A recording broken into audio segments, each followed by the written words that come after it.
Hey gang, Jane back today with a crochet technique tutorial. Today we're working in our ends as we go, and I'm going to show you how to work them in securely so they don't fall out. There was a time that I used to leave all my ends and darn them in at the end after I had completed all my squares. But as you all will probably agree, that is such a big and daunting task when all you want to do is join your squares and be done. And when I looked at my squares from the front, I'd be pleased. But turn them over, well, they just make me anxious. So I started to create a habit of working my ends in as I crocheted so that when I finished the square looked as good on the back side as it did on the front side. Hey, if you haven't already, be sure you hit that subscribe button. And if you're enjoying these tutorials, please like and share them with your friends. That helps me to keep this free content coming and to help inspire more people to get creative. This video is the first in a series where I'm going to show you how to work in your ends over various stitch types. Today's tutorial will be focusing on single crochet solid stitches and single crochet with a chain stitch in between. Those are always tricky because you don't want to see that end in that chain stitch gap because then it interferes with that nice lacy effect. I'll be showing you how to hide your cut ends in your work and also how to secure them so they just don't slip back out after a little wash and wear of your project. In fact, they're so secure that when I try to rip out a square, I have trouble doing it. So grab yourself a square, any square that you can work a single crochet border onto, and let's get working on working in our ends. So first we'll start with the standard way that most people use, and then I'll get into how I secure the ends so that they won't slip out. I'm going to do a single crochet across this nice solid stitch square that I have. This is my easy breezy square, and I'm going to use a contrasting color so you can see what I'm doing. The first thing you want to do is join a single crochet, and I'll join it in the corner space here. Join it any way you want. I like to do a standing single crochet, so we'll do that. I wrap my yarn around the hook and then I insert it into the space. I make sure the cut end is over the hook so that gets worked in, and then I complete my single crochet. Now that we have our single crochet joined, what you normally see people do is work over top of this yarn all the way across. So I'll just do a few stitches to demonstrate that. So normally you would work your single crochets and you would make sure that the end is worked in.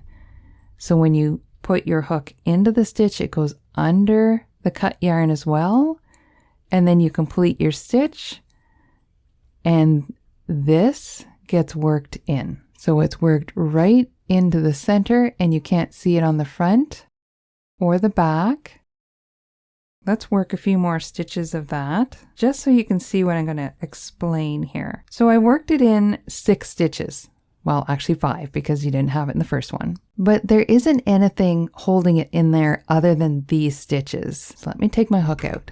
If it were to pull, something were to snag it, like my cat's claw, and it pulls it out like this, and I had this cut right here.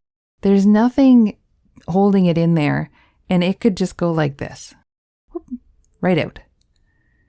There was nothing holding it in there. That is a problem when you work over your ends and that's all you do. So I do use this method of working over your ends so the piece is hidden in the middle. However, I add an extra trick to make it more secure so it won't pull out if it gets snagged. So let me show you now how I do that. So here we are back at the first single crochet. I want to show you how I secure this end so it can't pull out. I start after my first single crochet. I take the cut end and I loop it all the way around my working yarn and back up to the front. So there's one full twist going on here. And then I'm going to work my next stitch. So with it completely wrapped around, just like this, I'm going to work into my next single crochet, work under the cut end, and complete the stitch. So it's completely looped around this stitch, and that's like a knot without really having a knot. I'm going to do the next stitch without wrapping it around. I'm just going to work over it. So it disappears into your work. And I'm going to do one more of those. Just regular, working over it, disappears into the work. Let's go one more time. So every 3 stitches, I take the cut end and I spin it all the way around my working yarn. and then I work in and over top of the cut end again. So that gives me that little bit of security there. So I go about every 3 stitches and I do that while I'm working over it. 3 stitches in, I wrap it around my working yarn again, go under and complete your single crochet. I'm going to do one more and then we're going to take a look at the back. So looking at the back of our work, you can't see the cut end because we've worked it down the center of these stitches, but I have looped it every 3rd stitch. Let me go in and see if I can find it here. There it is. And if I give it a little snug, let's say my kitty cat snagged her little claw on that, and now you see it's sticking out like that. Now what would happen if I pulled on that? Okay, so let's see where, this is where a cut end is. Let's give it a little tug. Nothing. It doesn't fall right out because I have it nicely looped in. And if I give it a little bit of a smoothing over, it goes right back in. See, you can't see it. So that is how I like to weave my ends in as I go. I don't just work them down the center. Every 3rd stitch, I give it a loop around the working yarn and it secures it nicely in there. So if I was doing a single crochet chain 1, it works a little bit different. I have my first single crochet and I want to do my first chain. If I were to do the chain and work another single crochet, which I usually skip a stitch for this, right? Work the next single crochet over top of my working yarn. What I end up with is this little piece right here showing through, and those can snag and pull right out. So how do I work that? Go back to my single crochet. So we're back to just our first single crochet. Now I want to chain 1, so I take my cut yarn and I throw it up and over the working yarn. Then I chain 1. Now I take my cut end and I bring it back down across my working yarn. I skip that next stitch and I single crochet over top of the cut end. And now you can see it's not in there. It's actually worked up into the stitch and back down. So if you take a look here, the space is nice and clear and the cut yarn is up and into this, hidden nicely on both the front and the back. Let's do it again. You want to chain 1, so you take your cut end and throw it up over top of this yarn. Chain 1 and then bring it back down across your working yarn. Skip your stitch, work into the next stitch and work it into that stitch. So you're going to work that cut end into the center of that stitch. And there we go again. We have 2 chain 1s and no cut end showing there. There's no cut end showing on the front or the back. So there you can see it only because I haven't pulled it tight yet, but it's not there. Now, just like the single crochet solids, you can do a wrap around here if you want to, all the way around to the front again. Do a chain 1 and work into the next one.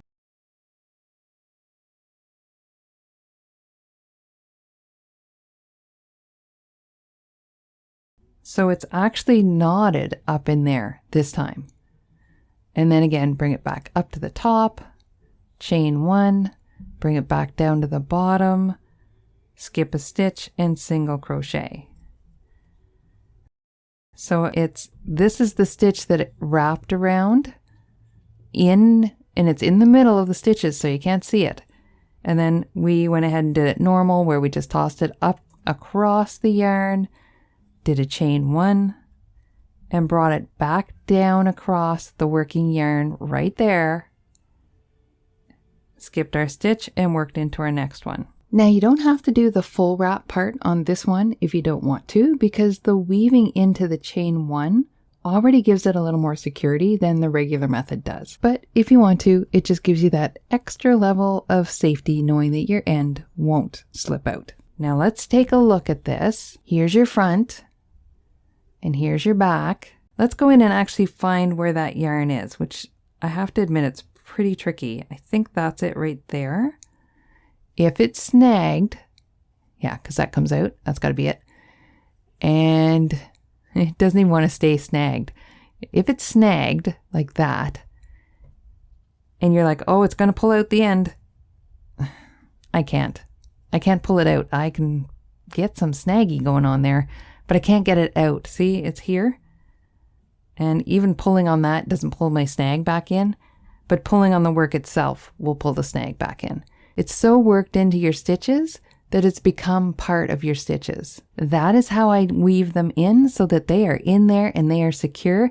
And I've done it while I've been working the square, so I don't have to darn them in later. Now you know how to work those ends in with a regular single crochet stitch and a single crochet with a chain stitch. There's many more stitches to come, so next time we're going to try a different stitch. Check out the links in the description below for more ways to work your ends in securely as those videos drop. If you enjoyed this tutorial, please give it a thumbs up and remember to subscribe to my channel so you're sure to catch all the tutorials as they come out. Thanks for joining me today, and I'll see you in the next tutorial.